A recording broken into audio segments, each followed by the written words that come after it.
Hey everyone, welcome back to the channel. It's Daggers. I'm coming back to you today with another Dragonheir Silent Gods video. Today I'm going to be going over some tips and tricks for dungeons, some things that I've seen a few comments on Reddit, and a few things that I just kind of wanted to share. I think that building teams, there's a lot of different ways to go about it, and understanding what you're trying to achieve in each dungeon sometimes is just as important. So I want to show two examples. Grave of Curse, I think, is a good one because there's a lot of mechanics here that are very important to understand. So being able to either remove the buffs from the boss. You do not want the boss to have this 30% attack up or this damage bonus whenever he does his ultimate. So you want to prevent that from happening. Otherwise, the shields that he's going to put on are massive. And you just won't be able to complete the stage in time. Even if you can survive, you won't be able to complete the stage in time because the shields are massive. And the second one dispels shields from your team, not a big deal, and then deals necrotic damage. This is the one that's really powerful and will, it ignores immortality and invincibility. So you can't hide from this one, and it puts up a shield massive if you let him have this buff. So anyway, what you want to do in this one, I'm using Voresh as my main character that's going to block the buffs. Now, this is a team that I built to just barely make it through stage 9. So I don't have the good enough gear to bring in a full debuff team. And I also didn't have a good enough gear to make sure that my attack down was on a less than 18-second rotation. I had enough gear to get Voresh's, well, I couldn't even get Voresh. Shoot, wait a minute. Let me load my gear here. Yes, I was able to get Voresh down to 17.9 seconds by splitting his gear.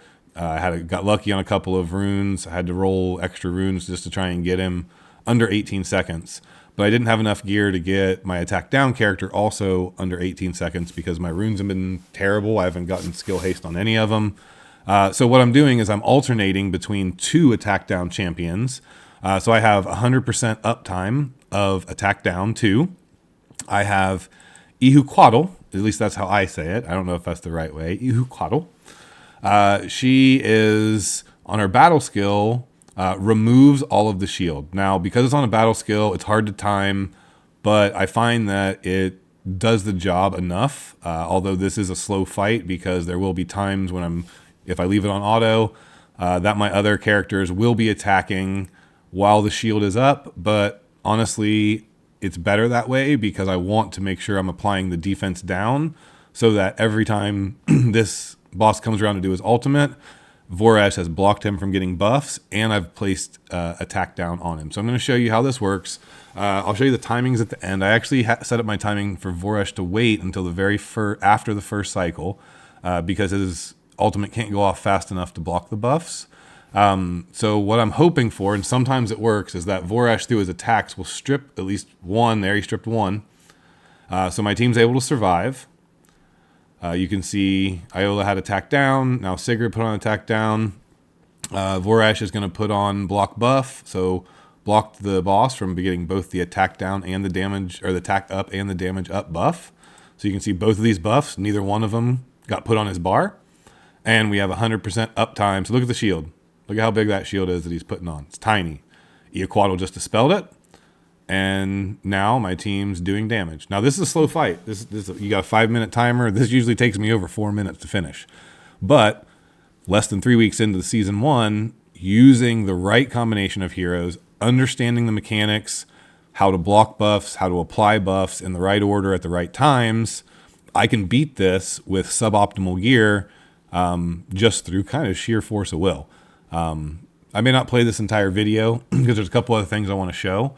But one of the things I really want to stress is that if you have a character like Ihuquatl, I know there's a few other ones that will strip shields or steal buffs, those characters require accuracy. If I did not build accuracy on Ihuquatl, who's basically a healer, applies no debuffs, doesn't need accuracy for anything else, but if I want that shield stripping to actually land, the shield dispelling, she has to have accuracy.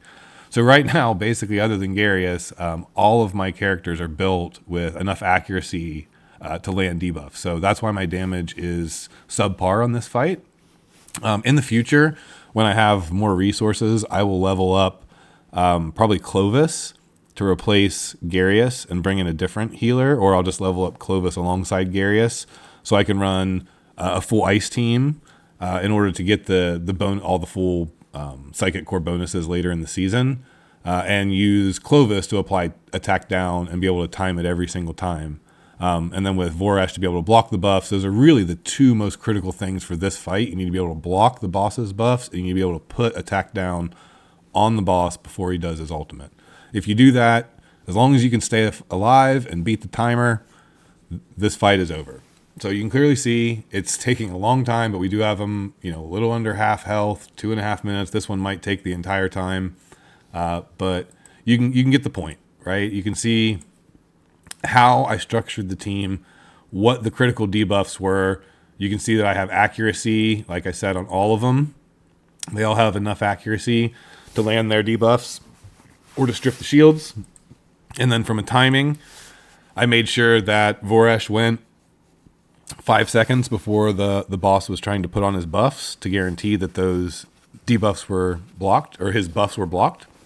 I just have Eoquatl going as she wants, and then I have both Iola and Sigrid, or alternate every 10 seconds on a 20-second timer, so I have 100% uptime of the attack penalty too. So that's my strategy for this one and a few of the tips. I'm going to touch on one other thing briefly while I'm here. I didn't want to make a full video about this, but I saw a comment that just got me thinking that some people don't necessarily understand how the multiplicative values work and how stacking multipliers in this game can be really, really strong. Like crit damage is the most obvious one, right? If you get gloves with 40% crit rate, like these ones, that just adds 40% crit rate onto it. But once you get a crit, your crit damage multiplies that damage by however much, 100 or 200% if you're able to get your crit damage up high enough. And so you can have low attack, but if you have 100% crit rate and 100% crit damage, you're going to multiply that attack by a couple 100% versus someone who just tries to go flat attack percent on everything with no crit rate and no crit damage. Yeah, your stats are going to look really good, but when you go and multiply against it, or like this artifact right here, 20% damage bonus, that's just taking whatever damage you do after all the multipliers that, crit rate, crit damage, and then adding another multiplier of 1.2 on top of it. So I saw someone make a comment, and this is what got me kind of on this topic about running the incense burner on their DPS because they thought getting their ultimate back 2 seconds quicker was better than running the eyeball or, the mana core statue or something like that. And as you can see on my gear here, very hit or miss, scattered pieces. I just barely scraped together one set. I actually have HP percent instead of defense percent. So my gear is not good, but I'm still able to clear stage 9, again, by understanding the mechanics, specifically tailoring and picking the characters and tailoring my timings to address the mechanics and maximize my survivability while still eking out enough damage to make sure that I can clear it. The other dungeon that I kind of wanted to talk about, because if you understand these two and you can beat these two, I feel like you can pretty much beat any of the other dungeons in the game. And the other one is Ancient Battlefield, okay? I think this one is probably the hardest dungeon in the game. The Grave of Rot, I thought about adding in this video. I might not. I don't think it's too complicated. You need debuff removal or debuff prevention, and you can beat that fight. So that's the key to that one. It's not that hard. Get your debuffs removed or prevent them from getting applied in the first place. Get your timings right, and you can beat Grave of Rot. Ancient Battlefield is the other one that has some unique mechanics. So this one, it inflicts stun on your furthest hero. So the whatever character is the furthest back in the tile set, he will try to inflict stun on it. If you do not block that stun, then he gets a buff. But if you can block that stun, then he gets a debuff. He gets backfire put on him. It reduces his damage dealt by 20% and increases damage taken by 20%. So 100% of the time, you have to resist this. You need to build a resistance tank in this fight. This fight, your ranged tank is your most important character. So I'm going here and show you my setup. I've not been able, due to my gear, to beat this on stage 9 yet. I've tried several times, but I've been unable to with the team that I have leveled up. I think if I had enough resources to level, my full roster, I could beat this on stage 9 right now, but I don't have enough resources currently this early in the season to be able to build all the teams that I want. So out of the characters I have built now, this is the best team that I have, because I need to make this very clear before I start this fight. The second, and probably, I guess, even more important mechanic, because you could technically survive him getting that buff, for like 5 or 10 seconds every 20 seconds if you didn't resist the stun. But what he will do on, I think it is this skill. No, this one. So if you have any buffs, they're dispelled. So he dispels all buffs on the hero. If he dispels any buffs from you, he gains a permanent stack of total damage bonus for every debuff. I forgot all about it. I brought my Ice Blast team in here with Girthin, and the number of buffs that she had that he stole, I was almost one shot on the second round because he had like 15 stacks after one round. So that's the other key. You cannot have a lot of buffs. Now, in my team, I'm going to have a couple. I'm going to have debuff immunity from Asilia, and Garius puts a recovery over time buff on himself. But I even went to the so far as to split my inventor gear because I didn't want that extra buff. Even though I'm losing a ton of damage, this can stack up to 32% damage. So between 32% damage here plus 20% damage here, Inventor multiplies against the multiplier. It's really powerful this season.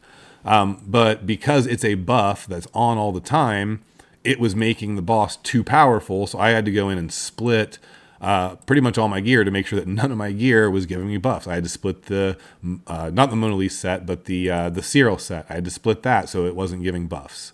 But anyway, I'm going to go ahead and start this fight. And kind of show you how this works. So I worked this spacing out myself. So Garius runs around here, and everyone is in the range of Asilia's healing. So you can see I got Sigrid timed so that she's doing her ultimate, doing her ultimate and attack down before the boss. Every time he gets to this, he's going to send this out. Voresh is going to resist it, so he now gets backfire. He does have a buff up on him. Basically, I'm hoping Voresh will strip that until he gets his timing back around to the point where he can block that. But this fight works on stage 9. It's not perfect, but it does work.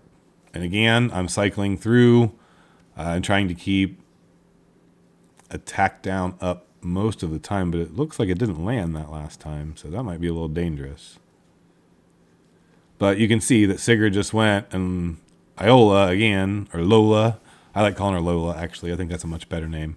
Now she's going to come in, so I'm trying to keep attack down up again on this fight because he does so much damage.